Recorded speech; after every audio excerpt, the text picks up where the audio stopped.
Ako po ay kukuha ng dahon ng oregano dahil ito po ay hiyang na hiyang ko na gamot sa aking ubo.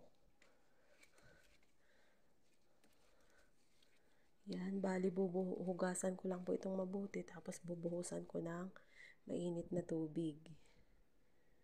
At aking pipigain ang katas, lalagyan ko ng lemon at honey. Ito na guys yung oregano, nahugasan ko na siyang mabuti at binuhusan ko siya ng mainit na tubig para siya ay ma-blanch. At ito naman yung aking honey at saka lemon na piniga. Kakatasin ko po yan at ilalagay ko po dito at siya pong iinumin ko para sa aking ubo dahil yan lang po talaga yung nakakaalis ng ubo ko. Ayan, ito na nga po yung aking katas ng oregano, honey at saka lemon.